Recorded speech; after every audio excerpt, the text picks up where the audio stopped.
que nos puedan confirmar si tenemos buen audio y si se ve la presentación correspondiente. Muchas gracias de antemano. Sí, licenciado, se le escucha y se ve, licenciado. Muchísimas gracias, estimado Manfred. Bueno, empezamos ahora a ver otra de las ramas del derecho. En este caso vamos a hablar del derecho administrativo, ¿ya? De acuerdo al programa que nos corresponde. Entonces vamos a observar temas ya inherentes al derecho administrativo, ¿ya? Como han podido observar, ese es el contenido. Vamos a observar en principio el origen etimológico, ¿no? Y vamos a dar un concepto del mismo. Bien, bajo ese entendido entonces, en el texto se ha apuntado lo siguiente. El término administración, ya, proviene de dos voces latinas, ¿no? De ad y ministrare. Ad y ministrare. Estos dos términos latinos a los cuales estamos haciendo referencia significa a servir, ¿ya? Servir, a brindar un servicio, digamos, ¿no? Hay un autor, este es el señor Wilbur Jiménez. Él señala lo siguiente, nos dice que la administración es una ciencia social que está compuesta por principios, por técnicas, prácticas, cuya aplicación a conjuntos humanos permite establecer sistemas racionales de esfuerzo cooperativo a través de los cuales se pueden alcanzar propósitos comunes que individualmente no es posible lograr, ¿ya? Entonces, tomando en cuenta estas dos definiciones, primero administración, que significa administrar, y que administrar proviene de dos voces latinas, administrar, y que esto significa a servir, ¿no? A servir a los demás. Entonces, encaja ahora lo que dice este señor Wilbur Jiménez, ¿no?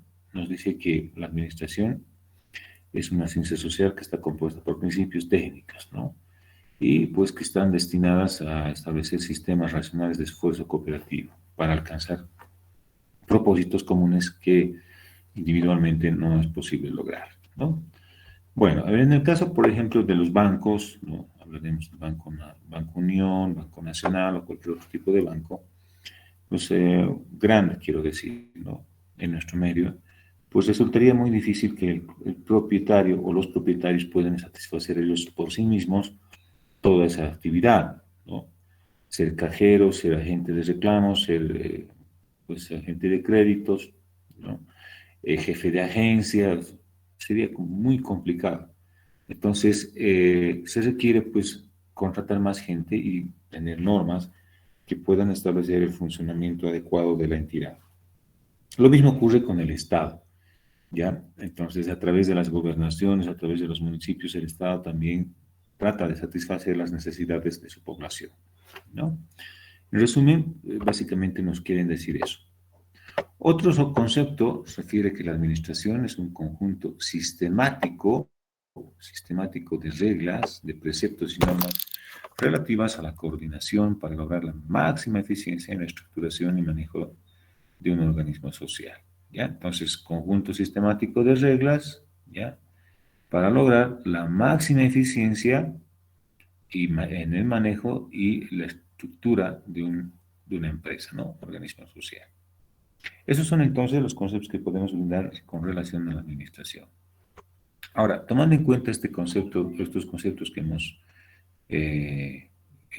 descrito, tenemos ahora el concepto de derecho administrativo, ¿ya? ¿Y qué es el derecho administrativo? Acá está. Es un conjunto también de normas, o sea, de disposiciones, de principios de derecho público interno, que tienen por finalidad o meta la organización y el funcionamiento, en este caso, de la administración pública. Los conceptos anteriormente brindados eran para la administración privada, ¿no? Porque estamos hablando de una organización social. En este caso estamos hablando de la administración pública, ¿ya? Lo mismo sucede, por ejemplo, con entidades del Estado, ¿no? Como son la aduana, el Servicio de Impuestos Nacionales y otro tipo de entidades como la Contraloría General del Estado, ¿ya? Otro concepto sostiene que el derecho administrativo es aquella rama del derecho público que se encarga de estudiar la organización y funciones de las instituciones del Estado, en especial aquellas que tengan que ver o estén estrechamente vinculadas a lo que es el órgano ejecutivo, anteriormente llamado Poder Ejecutivo, ¿ya? Entonces, decíamos, es una rama del derecho público que estudia la organización y funciones de las instituciones del Estado, ¿ya? Especialmente de aquellas instituciones que están ligadas al órgano ejecutivo. ¿Qué instituciones son estas? Están los ministerios de Estado, pues, ¿no? Ministerio de Economía y Finanzas Públicas, Ministerio de Trabajo, Ministerio de Defensa, Ministerio de Educación, etc. Todos los ministerios forman parte de lo que es el órgano ejecutivo, ¿ya? Bien. Administración pública.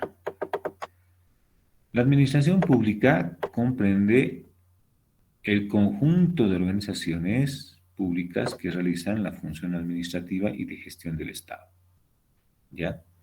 Eh, cada ministerio tiene una propia tarea, una propia finalidad, ¿no? El Ministerio de Planificación, por ejemplo. Entonces, todos y cada uno de los ministerios están estrechamente vinculados al órgano ejecutivo y, bueno, sirven para poner en práctica, poder materializar las leyes que se aprueban en el órgano legislativo, ¿no?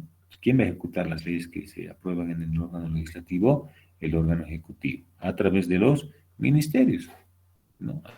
Así de simple. Por su función, la administración pública es el que facilita el contacto directo con el poder político y la ciudadanía. Entonces, aquí estamos hablando como una especie de intermediario, ¿no? La administración pública, en este caso, eh, sirve de nexo entre el pueblo, o los ciudadanos del pueblo, y el Estado, ¿no? Y el Estado. Entonces, sirve para poder conectarse, intercambiar información, comunicarse entre el Estado y los ciudadanos, ¿ya? Bien, esa es entonces la definición que podemos brindar de administración pública. En cuanto a la delimitación de la actividad del Estado, bueno, el Estado también tiene ciertos límites, ¿no? Eh, tiene instituciones, tiene instituciones que están encargadas específicamente a tareas concretas, ¿ya? Y eso obviamente delimita la actividad del mismo Estado. Ahí tenemos para empezar, por ejemplo, la actividad legislativa, ¿no? Que está encargada, por ejemplo, de elaborar leyes. ¿Cuál es la entidad o el órgano que se encarga de elaborar leyes? El órgano legislativo, ¿no? El órgano legislativo. Tenemos también otro órgano, que es el órgano judicial, que se encarga de aplicar la ley, ¿no?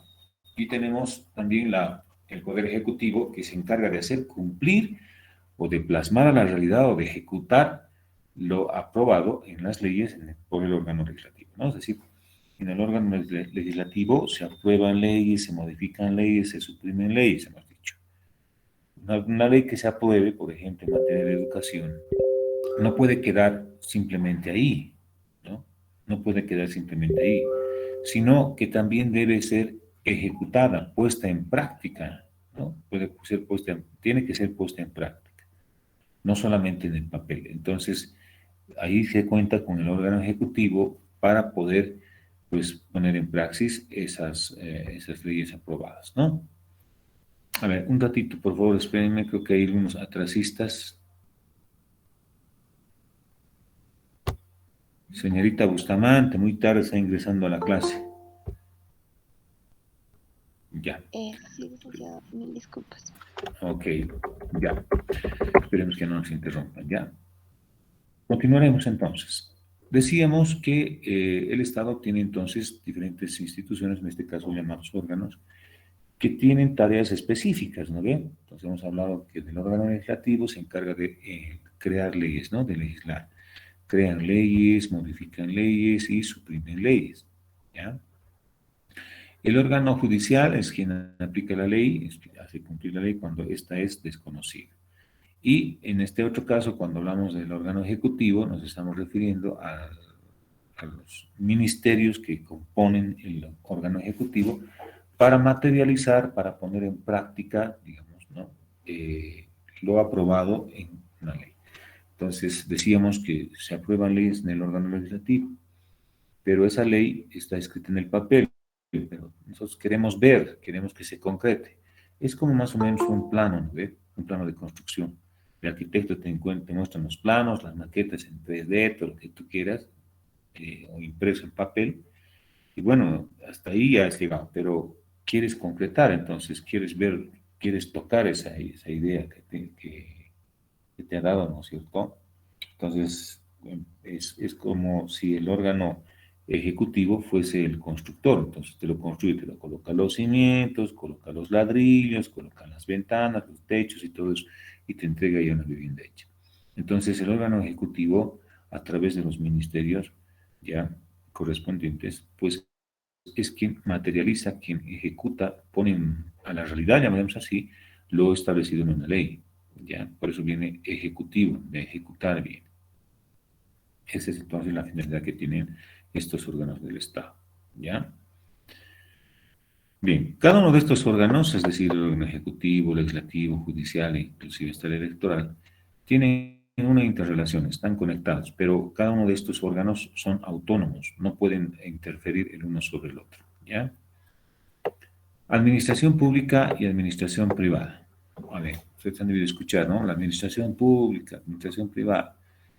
Para empezar, decimos que ambas administraciones, tanto la pública como la privada, son ramas especializadas de la ciencia de la administración.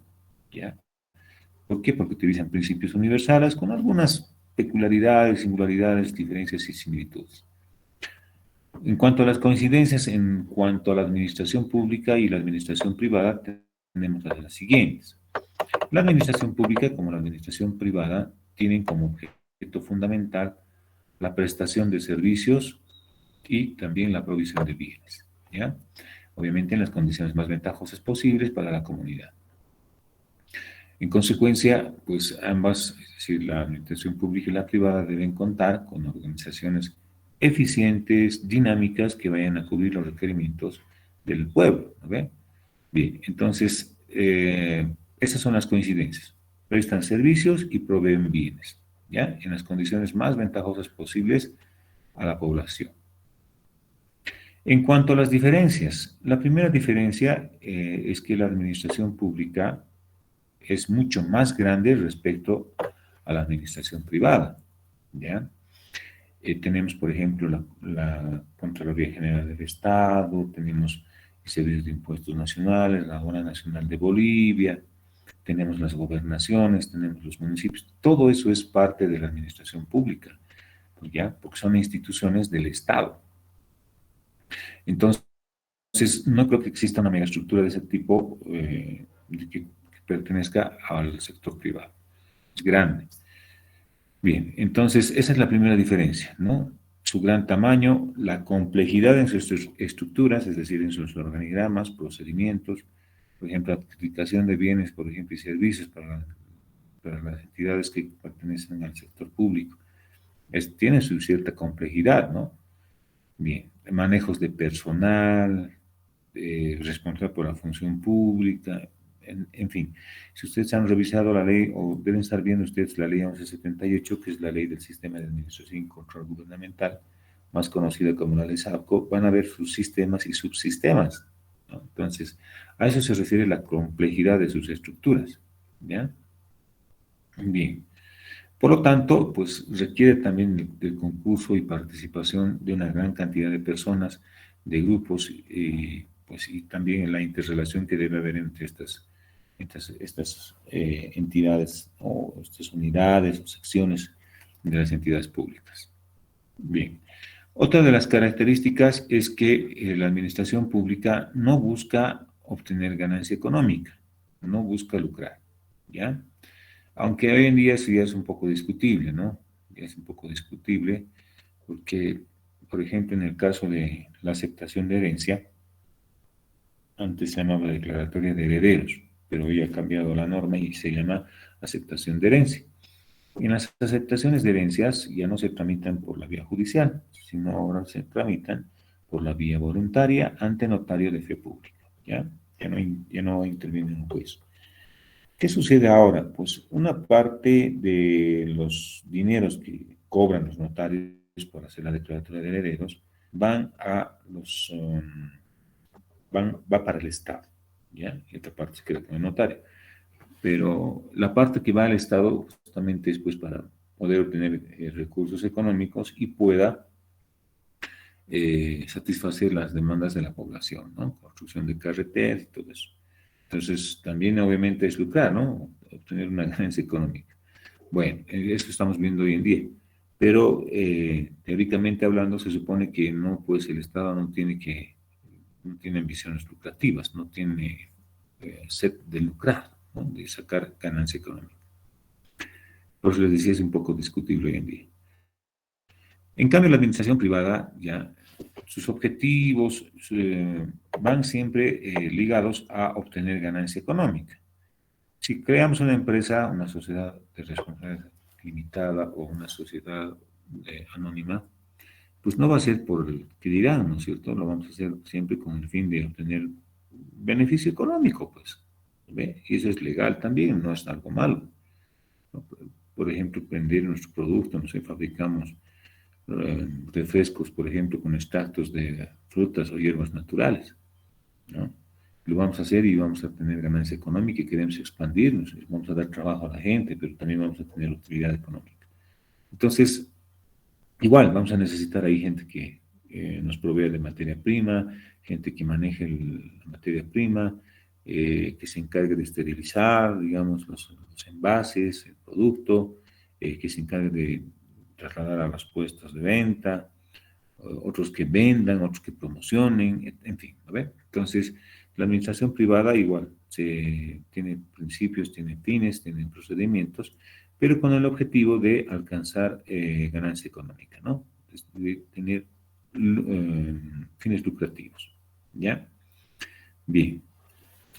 Entonces, resumiendo acá, hasta acá, las coincidencias y las diferencias, podemos decir que las administraciones privadas persiguen la ganancia económica o lucro, ¿no ve?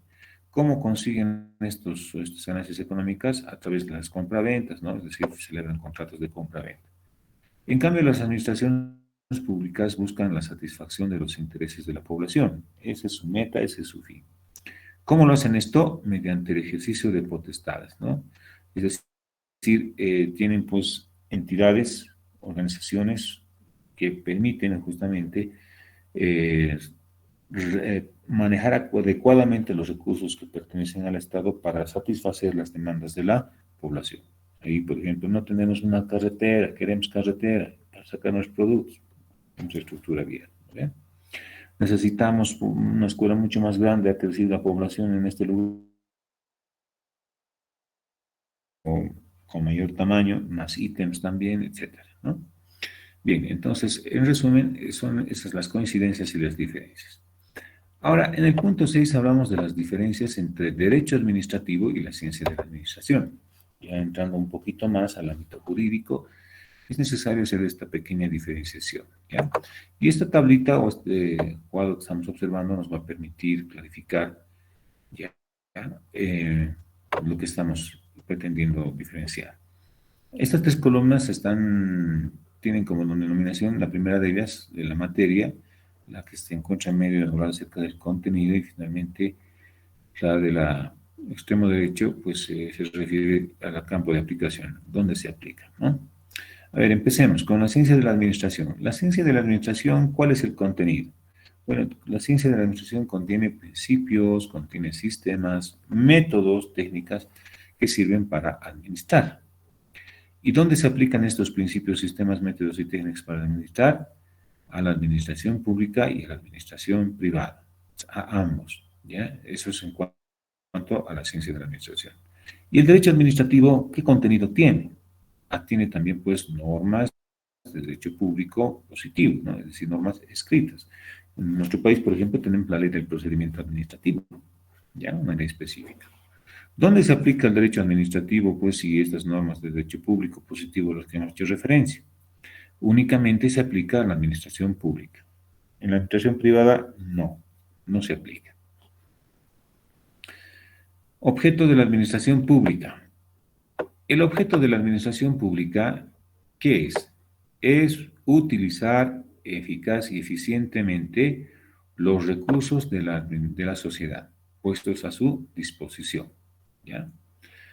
que hemos dicho que es el objetivo de la administración pública, es utilizar eficaz y eficientemente los recursos, es decir, los dineros, ¿ya?, de la sociedad que han sido puestos a su disposición, ¿ya? Asimismo, es pues el objetivo eliminar el despilfarro. Despilfarro es desperdiciar el dinero, ¿no es cierto?, derrochar el dinero. Entonces, si se pretende evitar o eliminar el despilfarro, estamos hablando también de reducir gastos, de conservar y utilizar con criterio las máquinas, los edificios, así como proteger también el bienestar y el interés de los servicios públicos. Ese es el objeto de la administración pública: satisfacer las necesidades de la población, pero también, pues, usar de manera responsable, usar y disponer de manera responsable los recursos económicos que han sido puestos a disposición de la administración pública, ¿no?, de las entidades públicas. Se debe eliminar el despilfarro, reducir el gasto, conservar y utilizar con criterio las máquinas, los edificios, etcétera, ¿ya? Porque la plata del pueblo, ¿no es cierto? Cuando nos muestran a nosotros, está, señor, usted ha pagado este impuesto y estamos construyendo con esto nuestras escuelas, nuestros hospitales, estamos haciendo esta inversión en beneficio de la población, con eso usted va a vivir mejor. Ah, qué bien, qué lindo decimos, ¿verdad? Entonces eso. Y para esto, pues la administración pública también tiene pues un ente fiscalizador.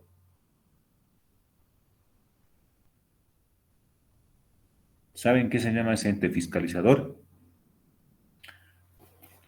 ¿Qué se llama? ¿Saben? ¿Alguien puede decirnos cuál es ese ente fiscalizador?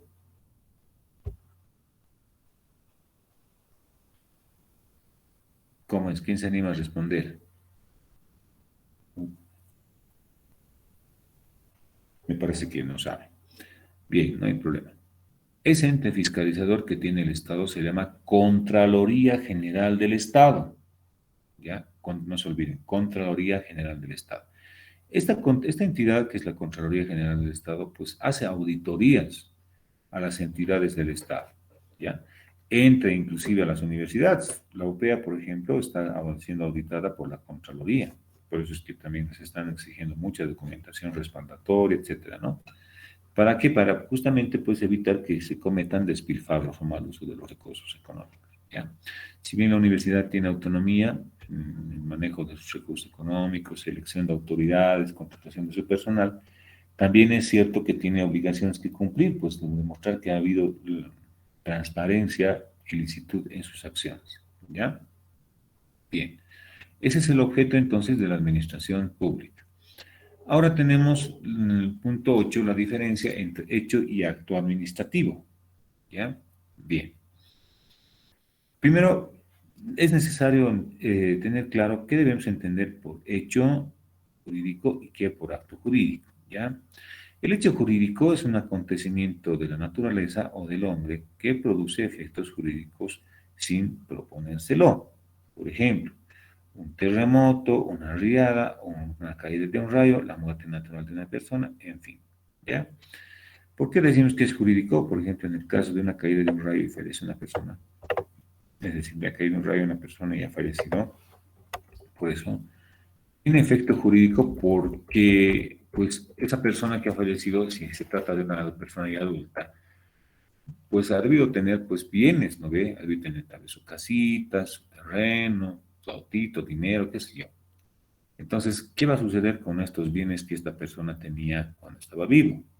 Pues tiene que pasar a alguien, ¿no ve? Tiene que cambiar de dueño, no puede quedar en el abandono.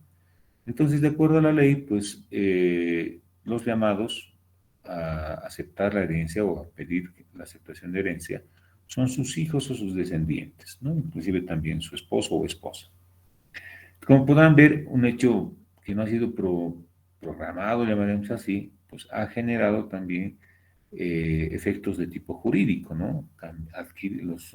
Los herederos van a adquirir la propiedad de esos bienes por el solo hecho de ser parientes de la persona que ha fallecido. ¿Ya? Bien. Eso entonces podemos señalar como ejemplo. Otro ejemplo, los aviones, ya, las empresas de transporte, en este caso los aviones, contratan seguros, pues, contra accidentes, ¿no? Aéreos. ¿Qué pasa, por ejemplo? ¿Qué pasaría si es que a un avión le cae un rayo y incendia la nave y hace que se estrelle?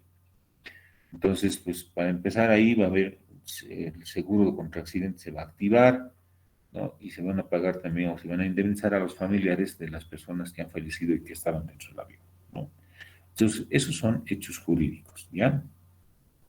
Que tienen, son acontecimientos no programados, se supone que no son programados, y que tienen efecto en el ámbito jurídico, pues, ¿ya? Ahí, por ejemplo, la compraventa, la adquisición de la propiedad, son actos jurídicos.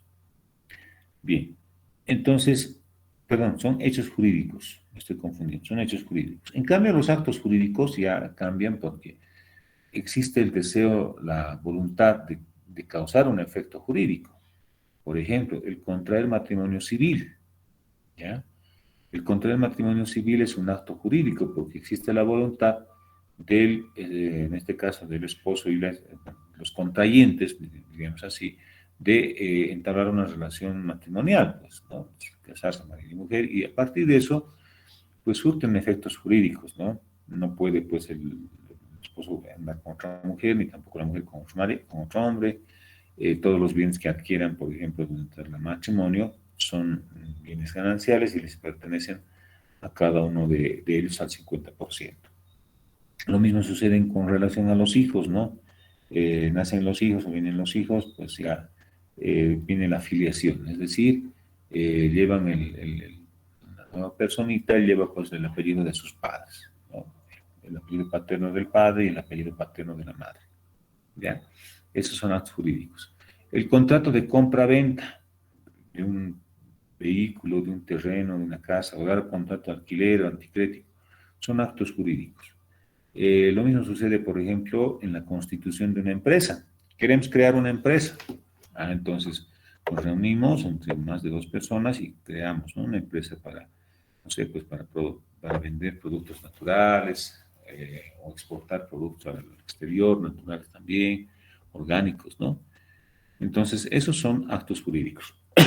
En el acto jurídico, entonces, reitero, existe la voluntad, existe el deseo de las partes de crear de crear algo, ¿no? O de transformar o cambiar algo. Por eso colocaba el ejemplo de la constitución de una empresa. Queremos crear una empresa, ya, pues hay que hacer el acto jurídico de constituir, firmar el contrato por el cual vamos a crear una empresa. Acto jurídico, ¿ya? En el cambio, en el hecho jurídico, pues hay una circunstancia, un hecho no programado que puede venir de la naturaleza del mismo hombre, pero sin la intención de crear ningún acto jurídico, pues, ¿no? Sí, como se dice, fue sin querer queriendo, ¿no? ¿Qué tal, por ejemplo, si es que hay en la carretera, hipotéticamente hablando, ¿no?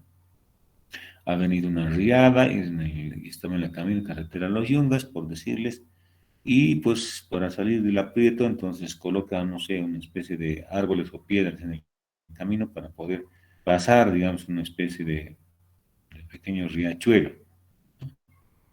Entonces, ¿qué pasa, por ejemplo, si es que a consecuencia de este hecho se provoca un desborde y más abajo, digamos, afecta a las viviendas y hay una riada que pues provoca daños al terreno, a las propiedades, ¿no?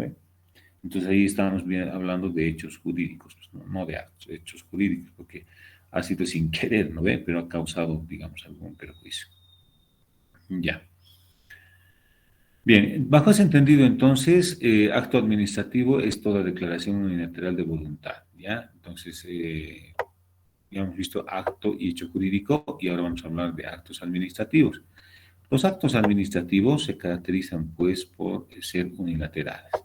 Cuando hablamos de actos administrativos, nos estamos refiriendo a la actividad que desarrolla la administración pública, ya sea la gobernación, el municipio o algún ministerio, ¿ya?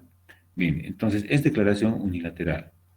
¿Por qué se dice que es unilateral? Porque la administración pública no consulta, pues, él simplemente dispone. Por ejemplo, se amplía el plazo de pago de impuestos, listo. Ahí te guste o no te guste, tienes que cumplir nomás, pues, ¿no? Entonces, a eso se refiere la declaración unilateral de voluntad, ¿ya? Tenemos, como les decía hace instantes, tenemos una ley en nuestro país que es la ley del procedimiento administrativo. Y esta ley, que es una ley especial en el ámbito administrativo, define el acto administrativo de la siguiente forma. Lo define como toda declaración, disposición o decisión de la administración pública de alcance general o particular emitida en el ejercicio de la potestad administrativa. ¿Ya? Entonces, toda declaración, disposición o decisión que emite la administración pública. ¿Ya? Se considera que es de carácter general el acto administrativo cuando va a afectar los derechos de la población. ¿Ya? Pero va a ser con efecto particular cuando únicamente sea uno el afectado o todos los afectados. Pero cuando es a toda la colectividad, pues tiene el carácter general. Y el carácter particular va a ser cuando solamente afecta a uno o dos, ¿no? A muy escasas personas. Otra de las características del acto administrativo es que éstas surten sus efectos jurídicos sobre el administrado. ¿Ya? Aquí vamos a hacer una pequeña pausa para explicar a quién debemos o a quién se refiere cuando dice administrado. Ejemplo, en el caso de impuestos nacionales. Impuestos nacionales, como es una entidad del Estado, llega a ser la administración. ¿Ya? Y el administrado llega a ser el contribuyente. El contribuyente. Esta administración, la entidad, administrado, en este caso la persona, ¿no? Que en este caso de impuestos estamos hablando, nos estamos refiriendo al contribuyente, ¿ya? En el municipio, en la alcaldía es la administración y el propietario de un inmueble, ¿no? O el propietario de algún negocio, pues es el administrado, ¿ya? Bien.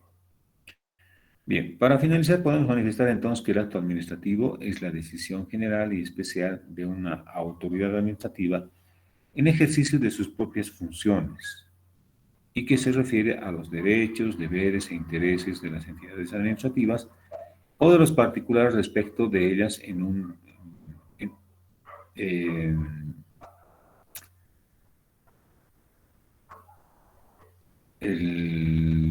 en las acciones, podríamos decir, en las acciones que desarrolla la administración.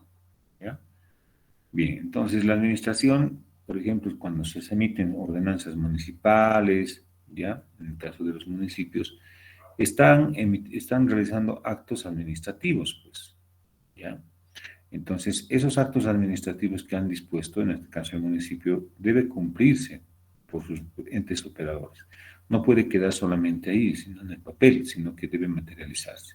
Entonces, inclusive la administración tiene facultades de hacer cumplir inclusive a la fuerza sus determinaciones. En el caso, por ejemplo, de impuestos, cuando no se pagan los impuestos en la forma, en los plazos que nos ha establecido la administración tributaria, pues ya al contribuyente se lo sanciona, ¿no? Le aplican multas y sanciones. En último caso, inclusive impuestos, puede embargar los bienes del contribuyente y finalmente rematarlos para pagarse los impuestos, ¿ya? Entonces, de esa manera es que la administración también hace cumplir sus determinaciones. Bien, luego tenemos características jurídicas esenciales del acto administrativo. Vamos a hacer una pequeña pausita de 5 minutitos, vamos a entrar a hacer un pequeño break, ya, tomen un pequeño refrigerio y volvemos de 5 minutos. ¿Listo? ¿Están de acuerdo? Sí, licenciado. Ok, entonces de 5 minutos volvemos.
Bien, estimados jóvenes, retomamos nuestra clase.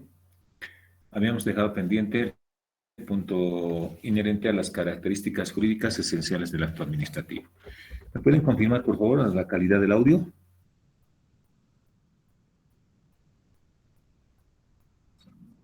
Ya, muchas gracias. El acto administrativo, ya hemos dicho que son las determinaciones que emite la administración. Puede ser, por ejemplo, impuestos, la gobernación, el municipio, algún ministerio que pertenece al órgano ejecutivo, etcétera. ¿No ven? Estos actos administrativos tienen también, es decir, estas órdenes que emiten o estas instrucciones o determinaciones que emite la administración pública, tienen algunas características, ¿ya? Para empezar está ahí la estabilidad, es decir, que estas determinaciones, por ejemplo, en el caso de una ordenanza municipal, una ley municipal o una ley departamental, deben gozar de cierta estabilidad, no pueden ser cambiadas a capricho de cualquier rato. Dos, la impugnabilidad. Por ejemplo, cuando un contribuyente ha sido sancionado, esa determinación por la cual se le sanciona puede ser objeto de impugnación, es decir, sometimiento a una nueva revisión, ¿ya? Luego tenemos la legitimidad. Es la presunción de validez del acto administrativo. Se supone que la administración, la administración pública, cuando ha emitido una determinación, se supone que esa determinación es legítima, es decir, corresponde, ¿no? ¿Ya? Entonces es verdadera en otras palabras. Es legítima hasta que no se demuestre lo contrario, ¿no? Si, por ejemplo, ha sido, no sé, emitida una ordenanza municipal y resulta que esa ordenanza municipal había tenido vicios, ¿no? No ha visto del presidente, no está firmada por los presidentes del Consejo Municipal ni el alcalde, entonces ya pues es nula, ¿no ve? Pero hasta en tanto no se declare nula, esa ordenanza municipal es vigente. A eso se refiere la legitimidad. En cuanto a la ejecutividad, es decir, se refiere a que las determinaciones emitidas por la administración pública deben ser cumplidas de inmediato, a la brevedad posible. A eso se refiere la ejecutividad.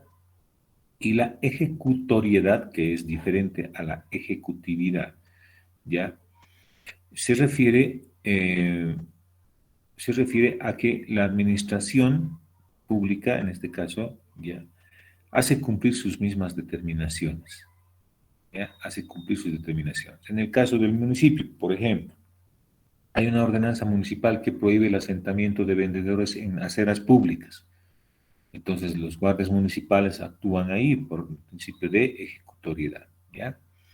Ejecución es otro de los elementos, pues también tiene que ver con relación a la ejecutoriedad, ¿ya? Es decir, en este caso, pues la administración pública emite sus propias determinaciones. En la ejecutoriedad pasa algo similar, pero ya no es necesario pues que intervenga el órgano judicial. En la ejecutoriedad significa de que pues la administración pública hace cumplir sus propias determinaciones, tiene mucho que ver con la ejecución, ¿no? Lo mismo ocurre cuando se determina alguna situación, pues la misma entidad pública es quien hace cumplir las decisiones. En la ejecutoriedad ya no, significa que no es necesario ya que intervenga el órgano judicial, ¿no? Para hacer cumplir también sus determinaciones. Entonces, hay cierta unión, cierto vínculo, podríamos decir, entre lo que es la ejecutoriedad y la ejecución, ¿ya? Bien, esas son entonces las características jurídicas que contiene un acto administrativo. Efectos del acto administrativo. Bueno, los efectos son generales, individuales y especiales. Va a ser de efecto general cuando una determinación o un acto administrativo cobra vigencia para toda la colectividad. Ahí tenemos, por ejemplo, la aplicación de una ley. Se aprueba una ley en el Parlamento y esa ley debe cumplirse en todo el territorio nacional, ¿ya?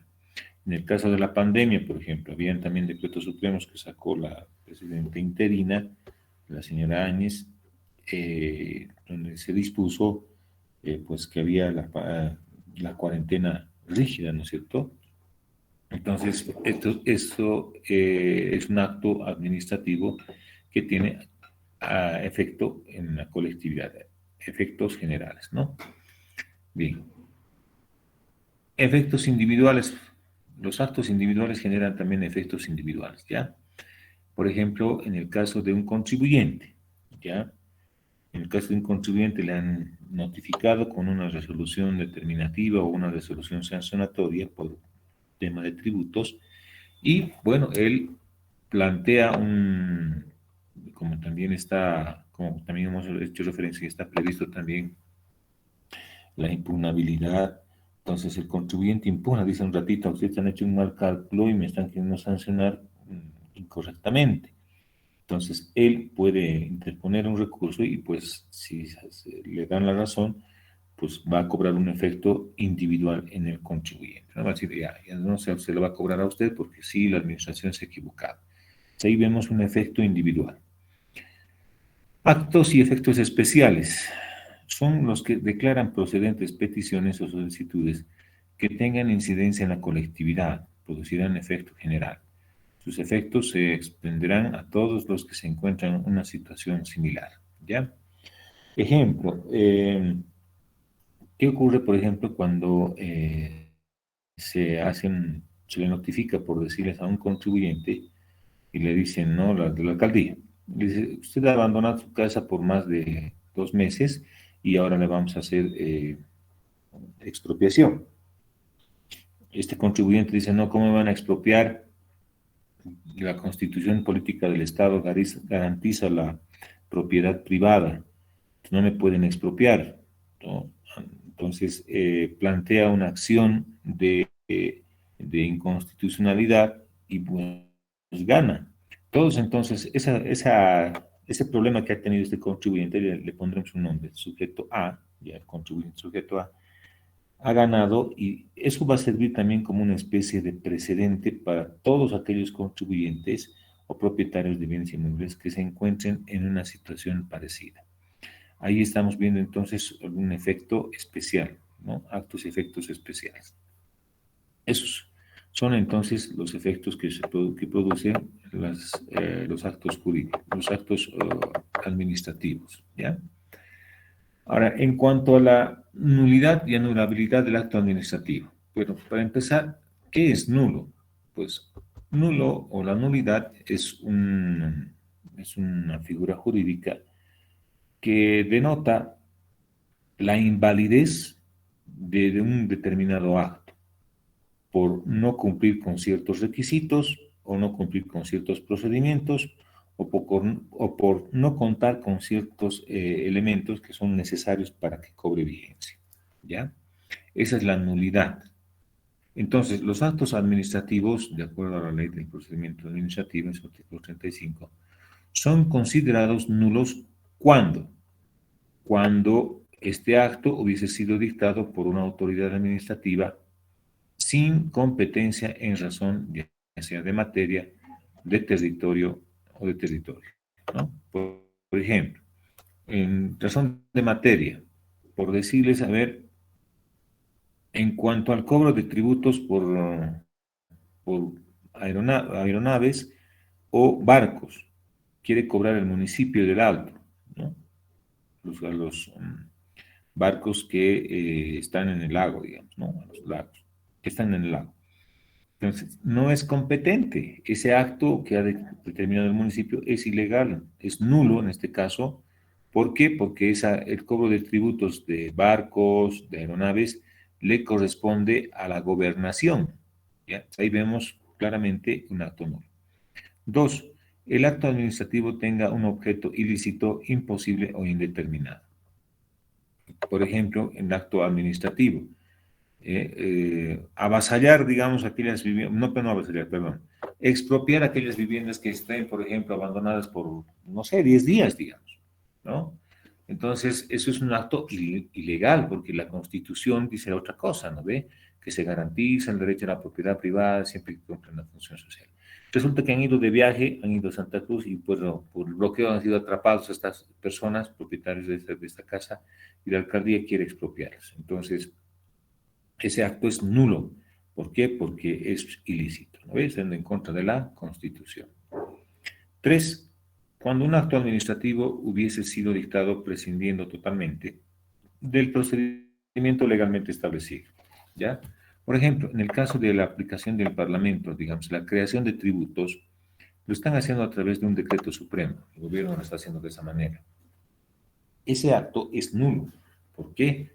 Porque la Constitución establece que cuando se creen tributos, ya se modifiquen, tiene que realizarse necesariamente a través de una ley, no un decreto supremo. Un decreto supremo está por debajo del rango que tiene una ley. Entonces, ese acto es nulo. ¿Ya? Ese decreto supremo que crea impuestos llegaría a ser nulo. 4. Los actos administrativos contrarios a la Constitución. Lo que acabamos de dar los ejemplos nos sirven para ilustrar. Y 5, cualquier otra causa establecida por la ley. ¿Ya? Bien, entonces en estos casos, cuando se declara la nulidad, cuando pues se cometan estos errores, ¿no? Anulabilidad del acto administrativo. Hace un momento hemos hablado de la nulidad, ahora vamos a hablar de la anulabilidad, ¿ya? La anulabilidad, estimados jóvenes, también conlleva a la invalidez de un determinado acto por no haber cumplido con ciertos requisitos o formas establecidas por la norma. Sin embargo, en la anulabilidad, estos defectos no son tan graves, se pueden subsanar, ¿ya? En cambio, con la nulidad son insalvables, insolucionables, por lo tanto, debe anularse. Bien, bajo ese entendido, entonces, indicamos de que la anulabilidad de un acto administrativo se puede dar por incumplir determinados procedimientos, ¿ya? Les decía que el acto administrativo perdón, la anulabilidad de un acto administrativo puede ser subsanado, ¿no es cierto? Por eso ahora vamos a ver la convalidación, el saneamiento, la rectificación del proceso administrativo. La convalidación y saneamiento dentro del proceso administrativo se da en determinados casos, ¿ya? Se da en determinados casos.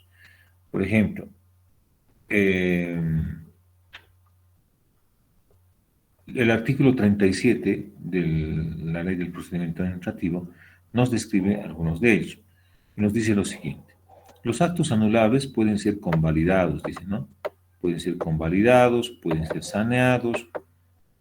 Se marca todo esto. Ya.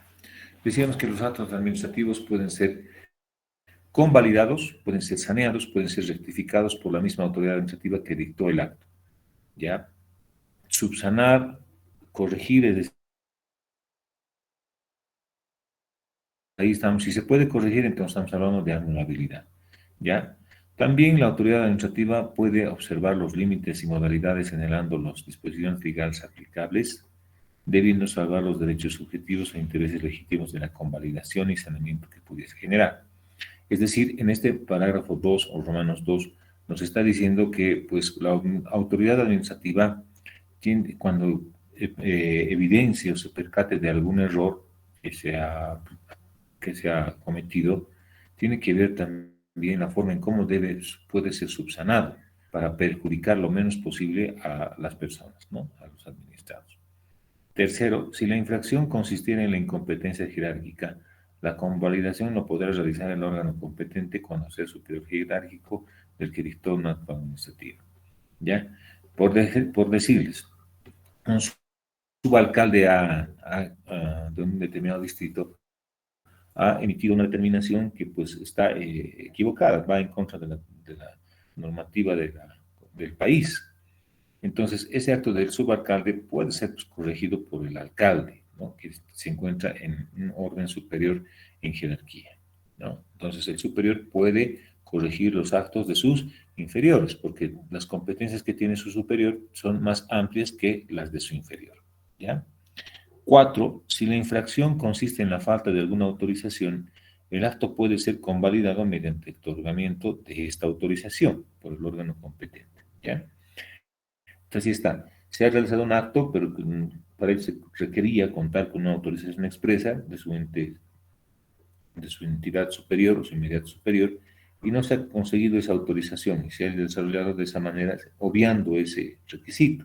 Entonces, ese caso podría anularse ese acto realizado por el inferior sin haber consultado o haber contado con la autorización de su superior. Sin embargo, se ha llevado adelante y el superior, para no causar perjuicio, dice, bueno, lo vamos a convalidar, ¿no? Entonces, se convalida y lo da por bien hecho, lo tramitado por su inferior. Entonces, de esa manera se puede arreglar las cosas que han sido, digamos, incumplidas, ¿no? Bien. Hay algunos términos que debemos tomarlos en cuenta para llevar adelante este proceso de saneamiento, corrección, llamaremos, ¿ya? El saneamiento, por ejemplo, el saneamiento va a consistir en la subsanación de los vicios que presenta el acto administrativo, ¿no? Entonces, se ha saneado. Convalidación va a consistir en la calificación por la autoridad administrativa competente en razón del grado, es decir, de jerarquía estamos hablando, del acto emitido por el inferior o por el otorgamiento de la autoridad administrativa de control de autorización omitida por la controlada al momento de emitir el acto que le requería, ¿no? Es decir, se está convalidando por su superior. Rectificación, cuando se cometen, por ejemplo, errores materiales, aritméticos, han volteado, por ejemplo, los apellidos Pérez Torres, y cuando en realidad debería ser Torres Pérez. Entonces, se rectifican estos, ¿no? Se aclaran, no va a cambiar la decisión final, solamente se da la rectificación cuando han habido errores materiales o errores aritméticos en el acto administrativo, ¿ya? Entonces, de esa manera es que se cuentan con ciertos instrumentos también para corregir o enmendar algunos defectos que se habrían podido cometer, ¿ya? Ahora, ¿cuáles son los efectos que conlleva la nulidad y la anulabilidad? Bueno, la nulidad o anulabilidad también del acto implica, pues, que dejar sin efecto, ¿no?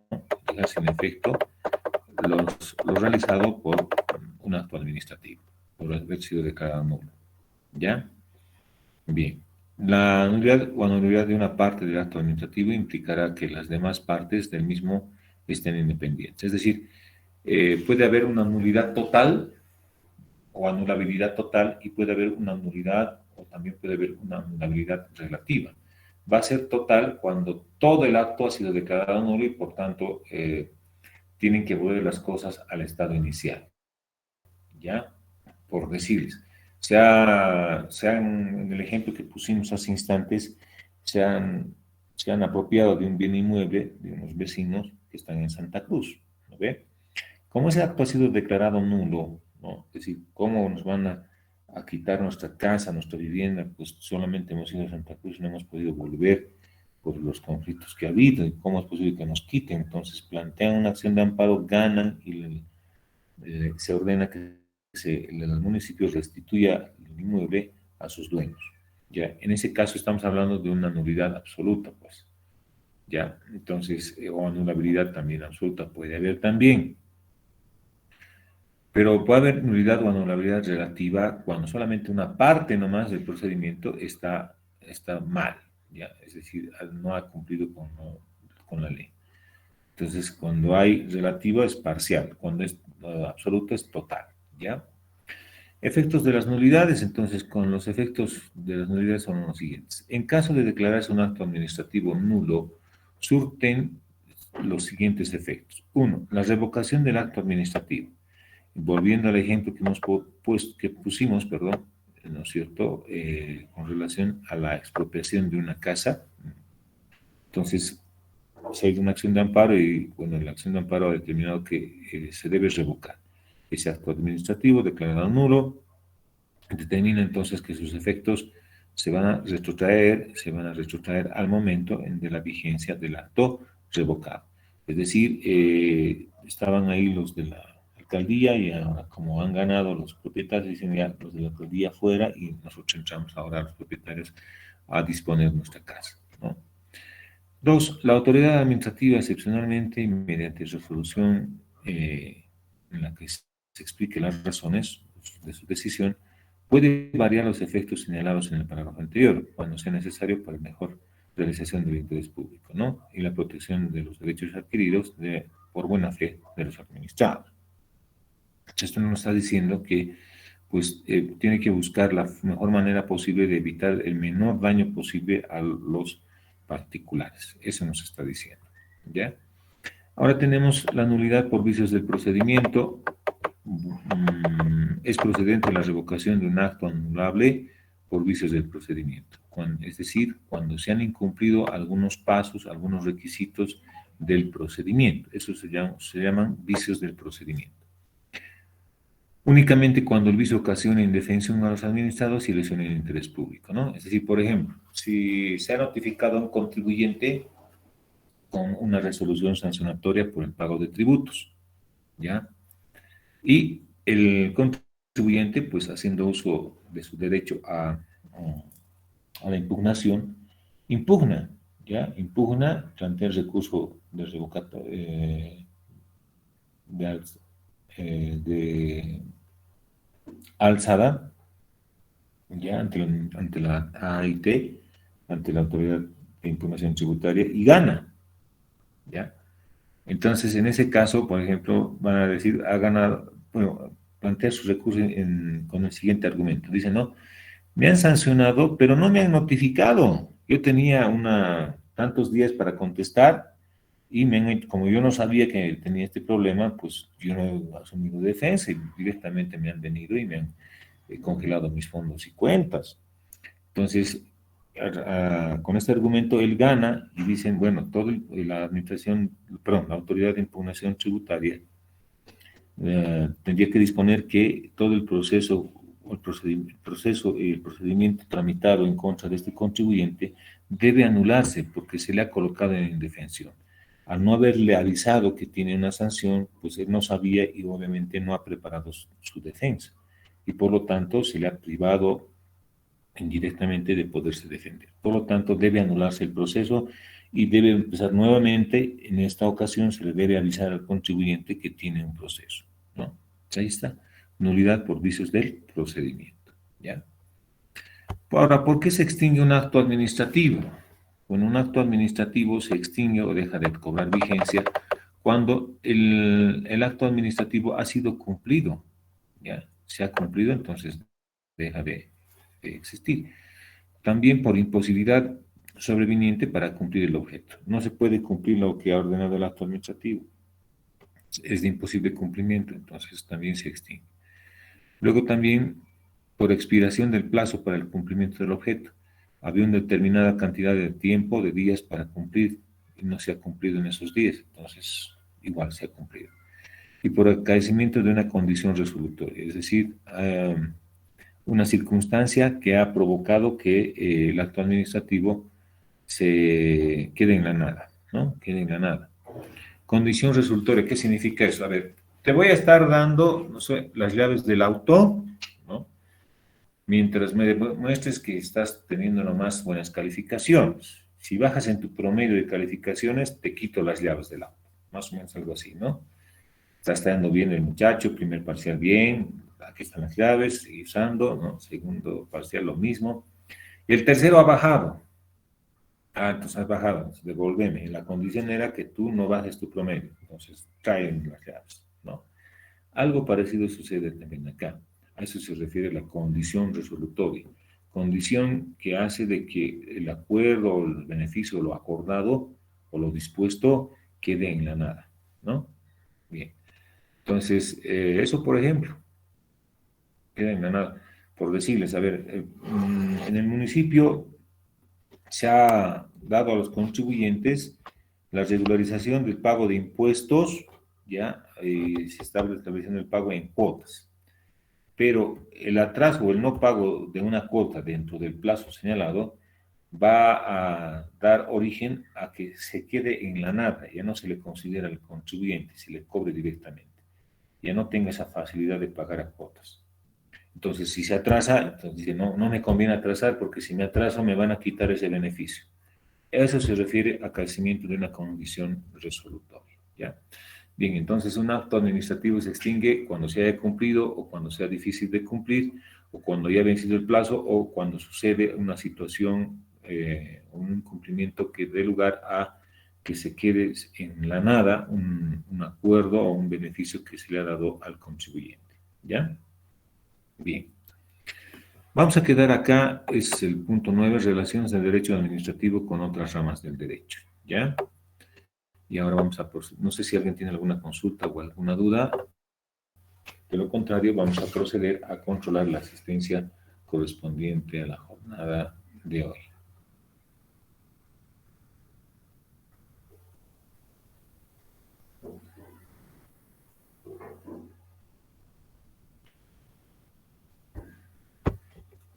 ¿Cuánto más nos falta?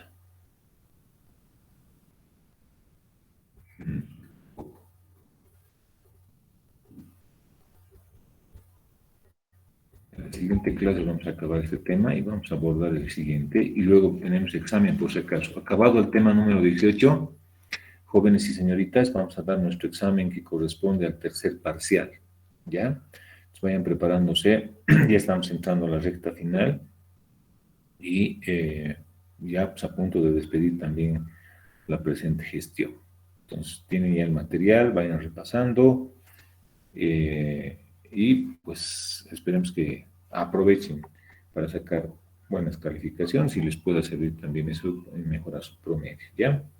Ya un ratito vamos a continuar. Dice, Sí, adelante. ¿puedes repetir del examen? No lo he escuchado muy bien. Acabamos el tema 18 y examen. Ah, ya, licenciado. Está bien. Un ratito, ahorita vamos a controlar la asistencia.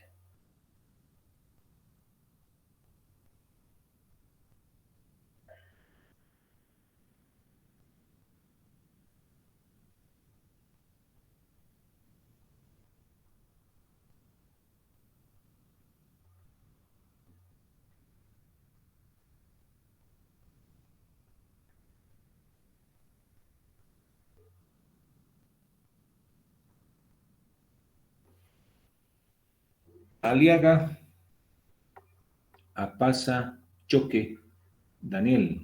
Presente, licenciado. Muy bien, Daniel. Apasa, Choque, María José. Presente, licenciado. Buenos días. Buenos días, María José. Apasa, Flores. Presente, licenciado. Muy bien, Manfred. Apasa, Mamani. Presente, licenciado.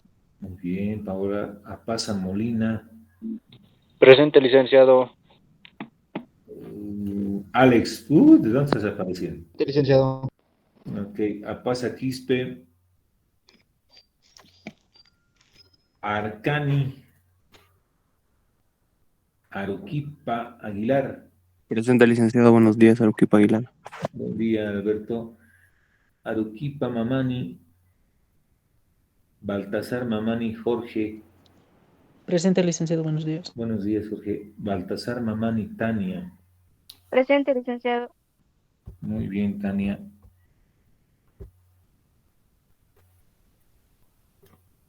Bustamante. Presente, licenciado. Muy bien. Catacora. Presente, licenciado. Buenos días.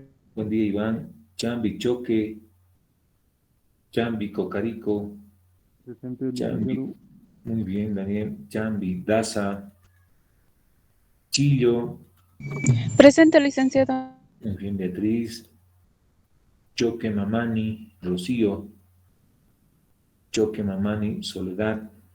Presente, licenciado. Muy bien, Soledad. Choquetarqui.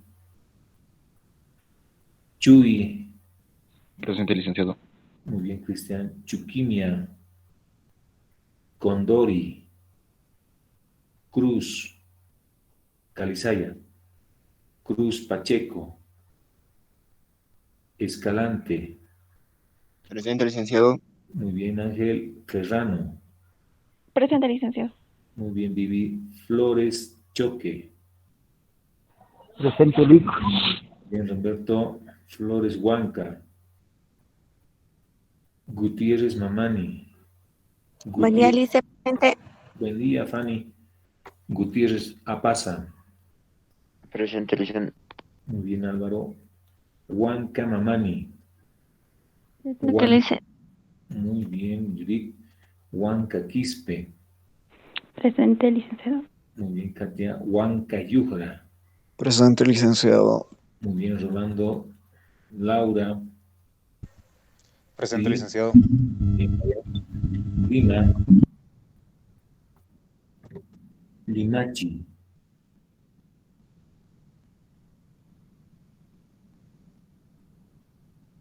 ¿Quién es? ¿Aleida? Mechi Mejillón, a Pamela. Ya. Luque, Machaca. Muy bien, Alison. Muy bien, Ronaldo. Mamani Coca. Presente, licenciado. Muy bien, René. Mamani Espinosa. Mamani. Mamani Olvea. Presente, licenciado. Muy bien. Rivaldo, ¿no? Sí, licenciado. Muy bien. Licenciado, perdón que le interrumpa. ¿Ya ha llamado a mamá Nikispe Yemima? Sí, todavía. Mamani Quispe. Ahora sí. Presente. Estás distraída. Tienes que ser más atento. Mamani Solís. Muy bien, Jessica. Mamani Tarki. Presente, licenciado, buen día. Muy bien, buen día, Javier. Ahorita Javier, ¿de dónde estás apareciendo? Todavía es fin de año, ¿no? Recién aparece. Ya tengan problemas. Maita Huañapaco. Maita Pari. Presente, licenciado. Muy bien, Alejandro. Patsy. Presente, licenciado. Muy bien, Noemí. Paihuanca. Presente, licenciado. Buen Bien, día. Ismael. Buen día. Plata. Poco. Quispe. Mamani. Presente, licenciado. Muy bien, Rosa. Quispe Prado. Presente, licenciado. Muy bien, Rosy. Ramírez. Presente, licenciado. Muy bien, Andrea. Ramos Chambi. Ramos Choque. Presente, licenciado. Ramos Chambi. Saviola. Ramos Chambi Yelen, licenciado. Es por otro correo electrónico, licenciado. Ya. Ramos Choque. Rojas. Presente, licenciado. Muy bien, Jasmine. Segales. Presente, licenciado. Muy bien, Kevin. Suri. Tambo. Presente, licenciado. Muy bien, Ramiro. Tarqui. Presente, licenciada. Muy bien, Leonida. Torres. Trujillo. Ulo. Presente, licenciado. Muy bien, Pamela. Valeriano. Presente, licenciado. Muy bien, José Carlos Vargas. Villalobos. Villegas. Licenciado. Presente, lice. Muy bien, Jonathan. Muy bien, Catherine. Yana. Presente, licenciado. Buen día. Buen día, Mariela. Huanca. Muga. Bien, muchísimas gracias, jóvenes, por su participación. Nos encontramos, Dios mediante, la próxima clase. Que tengan buen día y que pasen un bonito feriado. Hasta la próxima.